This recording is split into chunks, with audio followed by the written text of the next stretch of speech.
Bonjour à tous, c'est Percy Foulek et on se retrouve pour une nouvelle vidéo, cette fois commentée, qui va parler d'une technique TH10 qui marche du tonnerre. Elle va raser à peu près tous les villages TH10, que ce soit maxé ou préma, bien sûr avec le level de troupe qui correspond.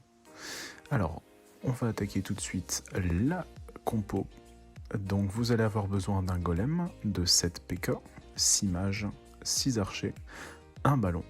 Au niveau des sorts, vous allez avoir besoin d'un sort de poison, un sort de rage, un sort de guérison, 4 sorts de chauve-souris et de gel. En château de clan, on va prendre un lance-bûche, 5 boulistes max, un géant max et bien sûr un sort de chauve-souris max. On se retrouve tout de suite pour 3 gameplays. C'est parti! Alors, pour le premier gameplay, vous allez voir qu'on va attaquer un TH10 max. Donc, la première chose à faire, c'est d'envoyer un PK suivi de 2 sorciers. Le but, c'est de déblayer. On va chercher à envoyer 4 PK maximum pour garder 3 PK pour la phase principale. Vous voyez ensuite qu'on envoie le golem et le lance-bûche.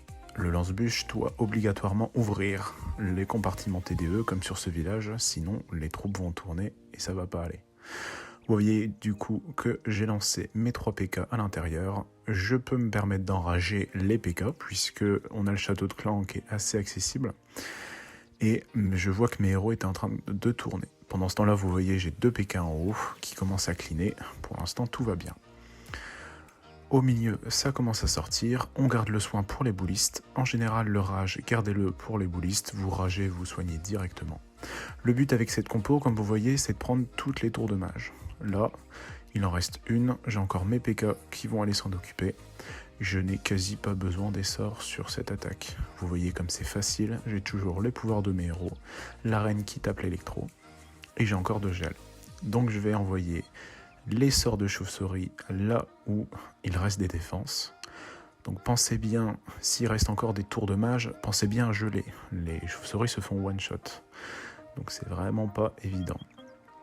Lancez-les si vous voulez sur une défense, que ce soit une tour de mage pour l'occuper si vous n'avez plus de gel.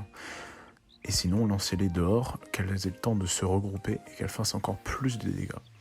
Vous voyez que cette attaque se termine très facilement, il me reste encore beaucoup de troupes et les pouvoirs de mes héros. Donc c'est très simple. On attaque tout de suite sur un deuxième gameplay. Un village un tout petit peu plus difficile, mais vous allez voir que ça va très bien passer.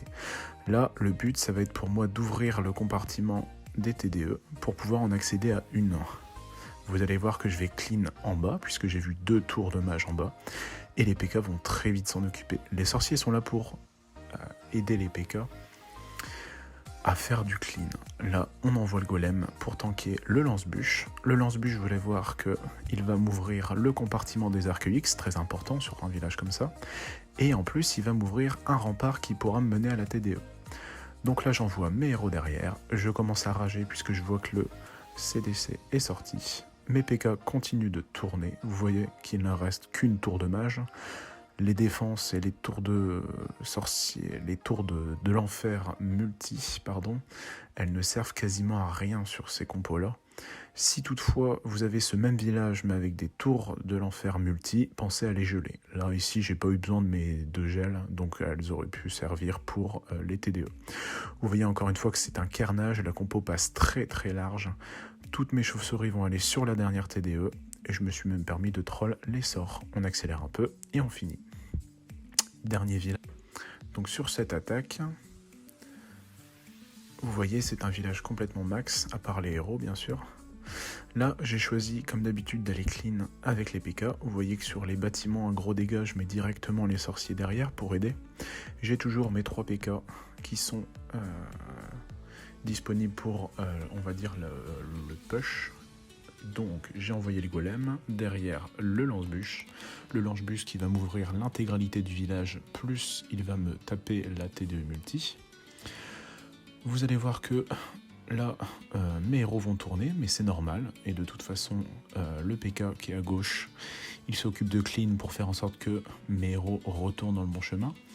Là, il me reste le château de clan, donc j'ai pas ma reine dessus pour le taper, donc j'ai enragé et soigné directement. Les boulistes, plus ils font de dégâts, au mieux c'est. Là, toutes mes troupes rentrent, j'ai encore 4 PK en vie, ça va faire un carnage au milieu. Il me reste 2 tours de sorcier, et là, j'ai commencé à envoyer mes chauves-souris vers le bas. Mais vous allez voir que c'était pas une très bonne idée. Moi, je pensais que ma tour de mage était occupée par les PK. Or, elle va se retourner et taper mes chauves-souris. J'aurais dû utiliser mon gel plus tôt. Mais, malgré tout, ça va quand même passer plutôt large, puisque j'ai encore la capa de ma reine. J'ai encore un gel que j'ai pas utilisé. Donc, c'est une attaque encore très large. Et voilà, n'hésitez pas à me dire ce que vous en pensez en commentaire. On récapitule donc les grands points de cette attaque, ça va être de clean avec les PK. On attend que les côtés vers lesquels on veut attaquer soient bien clean. Et ensuite, on va envoyer toute la P1, donc ça va être le golem, avec le 3 PK, les héros et le lance-bûche. Le but, du coup, ça va être de faire tomber une TDE multi, s'il y en a. Si c'est des solos, c'est pas bien grave. Essayez de prendre un ArcX par exemple, si un ArcX est en air, il va pouvoir taper sur les chauves-souris, alors qu'un ArcX sol ne fera aucun dégât. Et ensuite, on va surtout veiller à prendre au moins 3 des 4 tours de mage dispo en TH10. Une fois que vous en avez 3, vos 2 gels vont bien vous servir, et en général, avec les PK et la P1, ça passe tellement large que sur quasiment tous les villages que j'ai pu perf jusqu'à maintenant, j'ai pu avoir les 4 tours de mage, même si elles étaient bien excentrées ou quoi que ce soit. Et voilà.